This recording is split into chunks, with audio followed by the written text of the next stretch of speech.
साथियों नमस्कार, जय श्री राम, जय बालाजी की। जो टॉपिक आज मैं डिस्कस करने वाला हूँ ये काफ़ी इम्पॉर्टेंट है और 125 CRPC जो कॉमनली यूज़ होता है to give maintenance to the wife and to the children and to the parents, उसका एक नया मिसयूज़ जो है कानून में बढ़ चुका है। साथियों पिछले कुछ दिनों से कुछ मैटर्स की जो है मैंने केस स्टडी करी, उन पर एफिशिएंट रिसर्च किया तो मालूम पड़ा कि लड़कियों ने आजकल एक ट्रेंड बना लिया है कि खुद तो क्लेम करेंगी मेंटेनेंस हम 125 CRPC में अपने पति से, पर अगर बच्चे हैं, खासकर बात कर रहा हूँ फीमेल चाइल्ड की, तो वहाँ पर ये 125 CRPC में आना पसंद ही नहीं कर रही है। ये लोग यूजुअली क्लेम फाइल करती हैं section 20 sub clause 3 Hindu adoption and maintenance act में। मैं खासकर बात कर रहा हूँ हिंदूज़ की, जिस पर यह बड़ा खतरा मंडरा रहा है।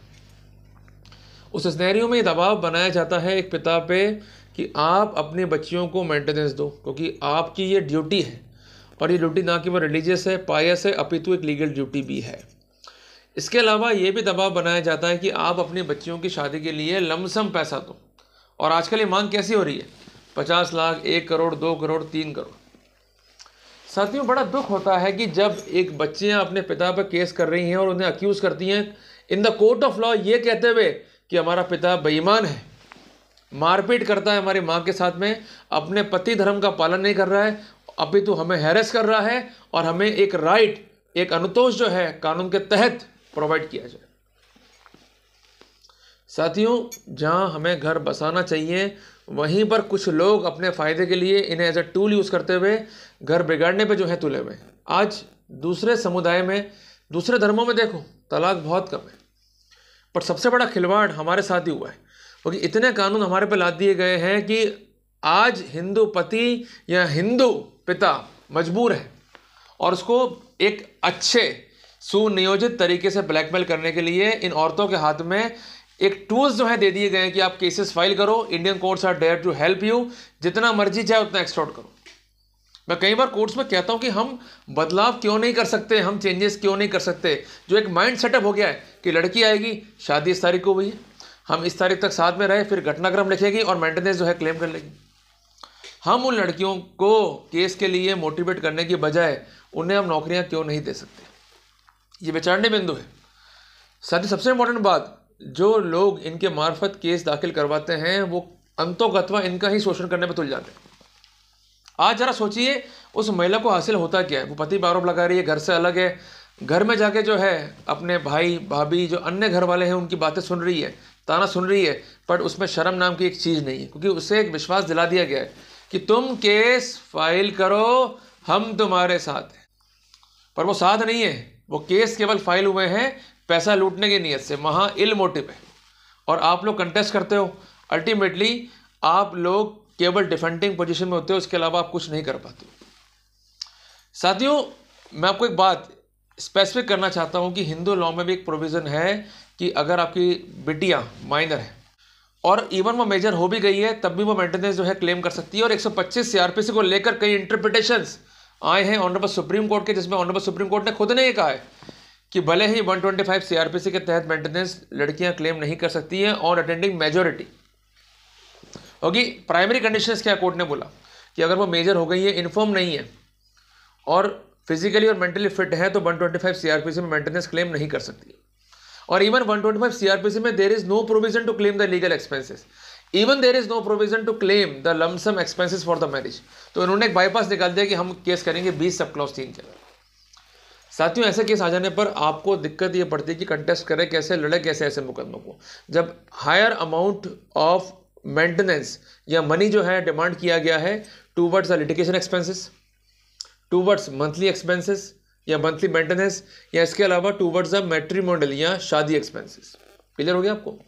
तो साथियों जब भी आप इस तरह के मैटर्स को फाइट कर रहे हैं तो कुछ इंपॉर्टेंट बिंदु हैं जो मैंने कलेक्ट किए हैं, जिसके तहत आपको जो है अपनी बात कोर्ट में रखनी है। सबसे पहली बात, आप जवाब देने की बजाय ऑर्डर 7 रूल 11 CPC में जो है आवेदन पेश करें। ये मैं इसलिए कह रहा हूँ कि हमें कॉज ऑफ एक्शन में जो है लड़ाई लड़नी है और कोर्ट से कहना कि there is no cause of action. क्योंकि लड़की अगर बात कर रही है शादी की, सबसे पहले मुसीबत आ रहे हैं तो इसको ये शो करना पड़ेगा कि मैं हिंदू धर्म की आज भी अनुपालना कर रही हूँ। कई बार ऐसा होता है कि लड़कियां धर्म परिवर्तन कर लेती हैं, जो आवारा लड़के हैं उनके चक्करों में फंस जाती हैं और उसके बाद घर से भागकर शादी तक कर लेती हैं, और उसके बाद ये परेशान करती हैं अपने पेरेंट्स को या अपने पिता को कि उन्हें पैसा दिया जाए, क्योंकि उनकी एक मैरिज में जिसको वो एक सोशल रूप देना चाहती हैं, जबकि वो मैरिज पिता की कंसेंट के बगैर है, उसकी इच्छा के बगैर है, उसके बावजूद भी पिता को जो है परेशान किया जाता है कि वो जो है पैसा देवे। तो सबसे पहले उसको ये शो करना पड़ेगा कि वो हिंदू है, हिंदू धर्म की पूर्ण रूप से अनुपालना कर रही है, डेविएट नहीं हुई है। अगर लड़की कहने पे नहीं है आपको लगता है कि वो धार्मिक रीति रिवाजों अनुसार शादी करने को इच्छुक नहीं है, डेविएट हो रही है रूट से, कई बार ऐसा भी देखा गया है कि ये लोग अपना धर्म परिवर्तन कर लेती हैं या इन्हें करने के लिए मजबूर किया रहता है। मैं ऐसे कई केसेस देखे हैं कि हिंदू धर्म को मानने वाली जो है बिटियाँ हैं वो कई बार जो है बिलीवर्स बन जाती हैं, कई बार देखा है मैंने ऐसा। तो उसके बावजूद भी केस फाइल करती हैं बीइंग एन हिंदू। तो साथियों वहाँ पर आपको इन चीज़ों का जो है विशेष ध्यान रखना है। अगर ऐसा पॉइंट आपकी जानकारी में है तो उसको प्लीड करें। Section 4 Hindu adoption and maintenance act वहाँ पर काफ़ी हद तक आपकी हेल्प करने वाला है। दूसरी इंपॉर्टेंट बात साथियों, इस बात को आप नोट कीजिए कि उनको धारा 20(3) में अगर क्लेम करना है तो उसके लिए धारा 19 Hindu adoption and maintenance act, जो कि उस संबंधित सेक्शन का एक एनालॉगस सेक्शन है, उसकी कंडीशंस को फुलफिल करना होगा। साथियों सेक्शन 19 जो है बात करता है डॉटर इन लॉ की।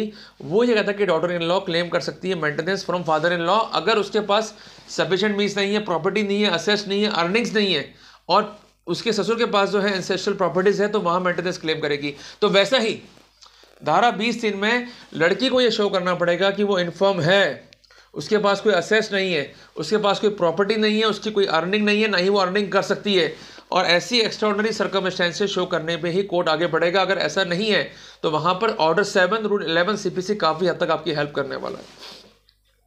तीसरी इंपॉर्टेंट बात समझिए आप कि सेक्शन 20 सब क्लॉज 2 जो है ये आपको ड्यूटी बाउंड करता है to give the maintenance up to the age of 18 year. उसके बाद आप लाइबल नहीं है। अगर लाइबिलिटी अगर होनी है फर्दर तो वहाँ पर उनको ये शो करना पड़ेगा कि उनके इन्फर्मिटी है, उनके पास प्रॉपर्टी नहीं है, उनके पास असेट्स नहीं है, and that's why special need is required. सबसे इंपॉर्टेंट बात, जब वो क्लेम करती है खर्चा शादी का तो इस पर कई इंटरप्रिटेशन है कि इट शुड बी रीजनेबल, पर 20 लाख, 30 लाख, 50 लाख, 1 करोड़, 2 करोड़ तो ये मामूली ट्रेंड बन चुका है मांगने का। साथियों एक बात समझें, शादी करना आपका कर्तव्य है, शादी में कन्यादान करना आपका कर्तव्य है। अगर शादी में इसेजन दे रहे हैं तो ये आपका प्रिविलेज है। और साथियों जब सब ही हमें करना है as per Hindu rights and custom, तो वहाँ पर आपका एक राइट यह भी है कि आप उस लड़की के लिए वर का चुनाव कर सकें। साथियों अक्सर हम लोग क्या करते हैं या क्या स्ट्रेटेजी इन मामलों में अपनाते हैं कि आप डिफरेंट मैट्रिमोनियल साइट्स पे जाके, डिफरेंट मैट्रिमोनियल प्लेटफॉर्म्स पे जाकर आपकी हैसियत के अनुसार लड़की का बायोडाटा जो है अप्लाई कीजिए। लड़के वाले आते हैं, उनको बताइए क्लियर स्टोरी, और उसके बाद लड़की को वो बायोडाटा जो है आपको फॉरवर्ड करने हैं कि भाई ये लड़के मैंने चूज़ किए हैं, आप आ जाइए और आप बैठ के जो है इंटरेक्ट कीजिए। या कोई लड़का आपने चूज़ कर रखा है और हमारे धर्म के अकॉर्डिंग, हमारे समाज जाति के अकॉर्डिंग कंफर्टेबल है, तो मैं बात करने को तैयार हूँ। मैं सुलह के कोई रास्ते जो है बंद करना नहीं चाहता हूँ। ये ज़रूरी इसलिए है कि every stand should be clear. अगर आप स्टैंड क्लियर नहीं करेंगे तो वहाँ दिक्कतें आपको होंगी। अगर आपका स्टैंड क्लियर है तो वहाँ पर दिक्कत का सामना जो है उनको करना पड़ेगा। इस बात को जो है मान के रखिएगा। तो साथियों यहाँ तो लड़का ढूंढ रखा है उसने, तो बताइए कौन सा लड़का है। अगर बिल्कुल ठीक है, सब कुछ ठीक चल रहा है, तो हम अपनी हैसियत के अकॉर्डिंग जो है मैरिज करेंगे। कोर्ट कुड नॉट कंपेल अस कि आप इतना पैसा जो है लमसम में दो। तीसरी इंपॉर्टेंट बात कि अगर आपकी बच्ची हैं, आपसे कुछ मांग रही हैं, तो आपकी भी ड्यूटी है उनसे प्राप्त करने की। आप अपने बच्चों से भी मेंटेनेंस की बात कहें कि अगर हमारा बुढ़ापा होगा तो हमारी सेवा कौन करेगा, हमें मेंटेनेंस कौन देगा। भाई तुम तो मेंटेनेंस लेके चले जाओगे, पर हमें मेंटेन करने की जिम्मेदारी भी जो है तुम्हारी है। तो जैसे वो हमारे पे काउंटर एलिगेशंस लगाती हैं, काउंटर परेशान करती हैं, वैसे हम भी जो है काउंटर कर सकते हैं। चौथी बात, अगर वो मीडिएटर भेज रही है, वो खुद आ रही है, आपको एक्सटॉर्ट कर रही है, ऐसा लगता है गलत चीज़ कर रही हैं, तो वहाँ पर सेक्शन 384, 385 IPC में भी आप मुकदमा दाखिल कीजिए। घबराए नहीं। हमारी बच्चियां तब तक थी जब तक वो घर में थी। जब वो वकील के दफ्तर पहुंच गई, कोर्ट कचहरी पहुंच गई, हम पे आरोप बन दिए, समझने को तैयार नहीं है, सुलझने को तैयार नहीं है, हमारे घर वालों को झुका रही है, तो वहां पर झुकने का नहीं है। सबसे इंपॉर्टेंट बात साथियों, आपकी उन्होंने माना नहीं करी है, इज्जत खराब करी है, झूठे आरोप लगाए, तो वहां पर जो है बात कीजिए डिफेमेशन की। साथियों ये केसेस इसलिए दाखिल करने होते हैं कि जब तक हम बोलेंगे नहीं, जब तक हम काउंटर करेंगे नहीं, तब तक ये लोग हमारा पीछा छोड़ेंगे भी नहीं। साथियों लोग कहते हैं कि आज़ादी मिली है चरखों पे जाके, मैं कहता हूँ नहीं। अगर सुभाष चंद्र बोस नहीं होते, भगत सिंह नहीं होते, ये लोग नहीं लड़ते, बात को नहीं रखते, तो हमें आज़ादी भी नहीं मिलती। तो आज हम गलत फंसे हैं, हमारे प्रॉपर्टीज़ पर, हमारी असेट्स पर, हमारी अर्निंग्स पर अनवारंटली हक जताया जा रहा है, हमें अरेस्ट किया जा रहा है। तो वहाँ पर हमारी ड्यूटी है कि हम रेसिस्ट करें। और साथियों, एक बात मैं कह दूं कि ज़िंदगी में एक बात ध्यान रखना कि मेंटली, फिजिकली, इकोनॉमिकली तो फिट आपको रहना ही पड़ेगा। अगर आप नहीं रहोगे तो ऐसे लोग आपका मिसयूज़ करेंगे, आपका दुरुपयोग करेंगे और अल्टीमेटली आपको कोर्ट कचहरी में सम्मन्स करवा कर आपको जो है हैरेस करते रहेंगे। तो मैं एक सारभूत बात करता हूं 20 को लेकर कि अगर आपके खिलाफ क्लेम है तो आपको ये स्टैंड लेके चलना है कि वो इन्फॉर्म नहीं है, वो फिजिकली मेंटली फिट है। इवन आप अपने बच्चे को जो है जॉब दे सकते हैं, काम कराइए उससे, क्या शर्म है, कर। जब तुझे पैसा चाहिए ही चाहिए तो मैं काम देने को तैयार हूं, पर मैं किसी भी रूप में अपना अनावश्यक एक्सटॉर्शन जो है नहीं कराऊंगा। गलत पैसा जो है मैं एक नहीं दूंगा। नो वर्क नो पे इज अ बेसिक प्रिंसिपल, उस पर जो है हमें काम करना है। वो कहती है शादी करनी है, उसका एक्सपेंसेस चाहिए, बताओ जी क्या खर्चा आपका रहा है। खर्चा नहीं बता पा रही है तो इसका मतलब वो अबाउट टू एक्सटॉर्ट है, उसको रीजनेबल एक्सपेंसेस बताने पड़ेंगे। वो रीजनेबल एक्सपेंसेस क्या है भाई, मंदिर में शादी हो रही है तो पंडित बुक करना है, हॉल बुक करना है, छोटा मोटा एक फंक्शन रखना है, तो वो काम जो है 1,00,000-1.5 लाख में हो सकता है, उससे ऊपर खर्चा नहीं आता है। तो आप अपना स्पेसिफिकेशन रखिए, अकाउंटेबल मेंटेनेंस की बात, अकाउंटेबल एक्सपेंसेस की बात जो है कोर्ट में कीजिए। और वो कहते हैं कि नहीं साहब मेरा 50 लाख खर्चा, तो लाओ जी बिल लाओ, किस किस का एस्टिमेट है, उनको लीगल नोटिस आके पूछो कि अगर तुम इस शादी में 50 लाख रुपए मांग रहे हो या 20 लाख रुपए मांग रहे हो, मैं बात कर रहा हूँ उन व्यक्तियों की जिनको ये पैसा जाना है, तो आज से पहले आपने कितने व्यक्तियों की शादी में इतना पैसा लिया और उनको दायरे में लेकर आओ जीएसटी के, इनकम टैक्स के। हिट तो करना ही पड़ेगा, अगर हिट नहीं करेंगे तो ये लोग जो है हमारा दुरुपयोग शुरू कर देंगे।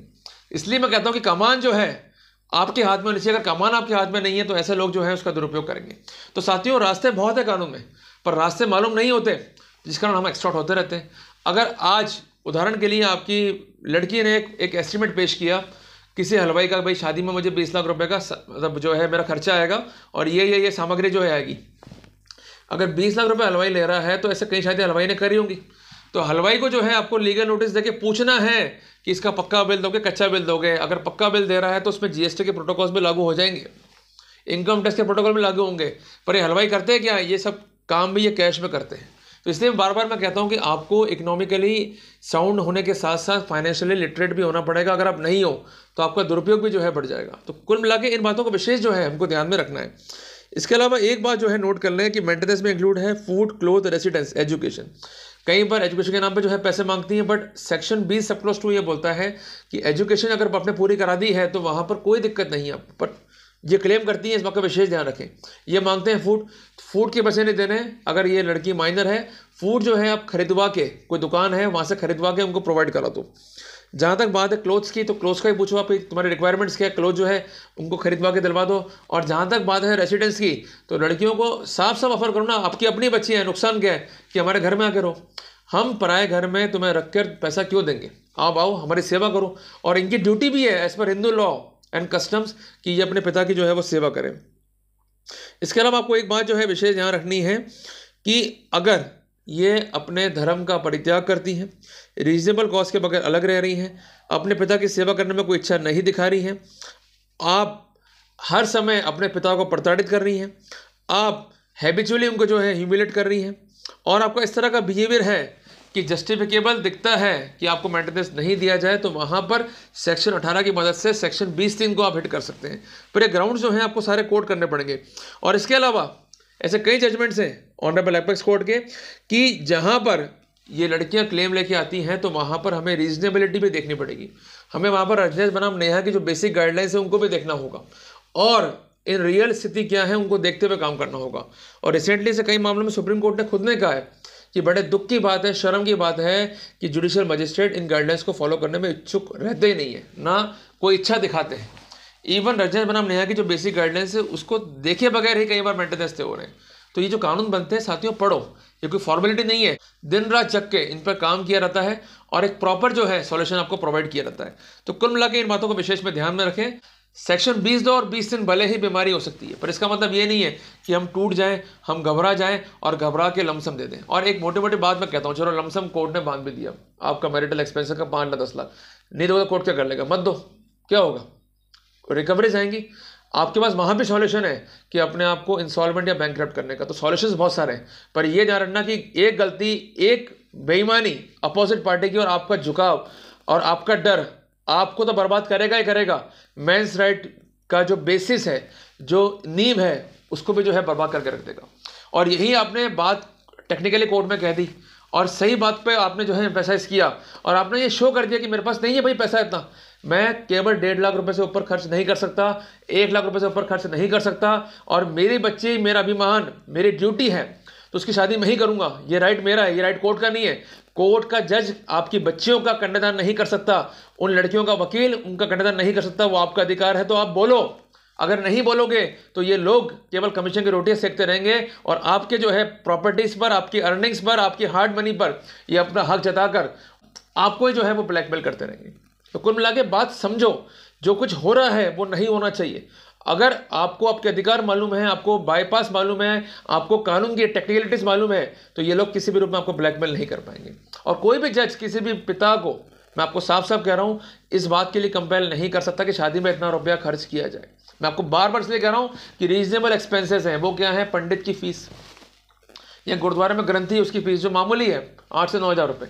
अगर हम एक हॉल बुक कर रहे हैं गुरुद्वारे में ही या मंदिर में, तो 10 से 15 रुपये खर्चा इसका आता है। हम एक सामूहिक भोज कर रहे हैं, हम 100-150 लोगों को जमाते हैं, तो करीबन 1 से सवा लाख खर्चा आता है। टेंटेटिव बता रहा हूँ, अच्छे अच्छा हम कर लेंगे बैठ के, तो इतना ही खर्चा रीजनेबल है। एग्जॉर्बिनेंट खर्चा नहीं है कि रात को लाइटिंग कर रहे हैं और अनशंट खर्चे कर रहे हैं, अनावश्यक रूप से बर्बादियाँ कर रहे हैं। और सबसे इंपॉर्टेंट बात, अगर ये लड़की कहती है कि इतना खर्चा अनावश्यक रूप से हो रहा है, तो ये इंडिकेटिव ये भी है कि जो वो लड़का है वो दहेज की मांग कर रहा है या उसके घर वाले जो हैं दहेज के लोभी हैं। तो वहाँ पर 3/4 डावरी प्रोहिबिशन एक्ट में भी आपका अधिकार है कि लड़की अगर लड़का लेके आ रही तो लड़के से बात कर लो, भाई कितना खर्चा शादी में आएगा। वो कहता है जी भाई 1 लाख सवा लाख रुपए तुरंत शादी करो ताकि आपका फंड मिटे, ताकि लड़की जो है इसके घर में गई उससे मेंटेनेंस क्लेम करती रहेगी। फिर भी वो लड़का कहता नहीं जी मैं तो ये कर दूंगा वो कर दूंगा, या उससे मिला हुआ है। 3/4 DP को आप वहाँ पर रेडी रखो और लिटिगेशन से भी रेडी हो जाओ। अगर आप तैयार हुए और आपकी समझदारी रही तो ये लोग आपको ब्लैकमेल नहीं कर पाएंगे। साथियों, जिंदा वही है जो समझदार है। इवन डार्विन का भी स्पेसिफिकेशन है कि जो फिटेस्ट होगा वही सर्वाइव करेगा। तो साथियों, खुद भी बचो, खुद भी सेव रहो, आगे आने वाली पीढ़ियों को बचाओ और कम से कम मेंस राइट के लिए काम करो। तो साथियों, मिलते हैं एक नए टॉपिक के साथ। टिल देन, जय हिंद, जय भारत, जय श्री राम, जय बालाजी की।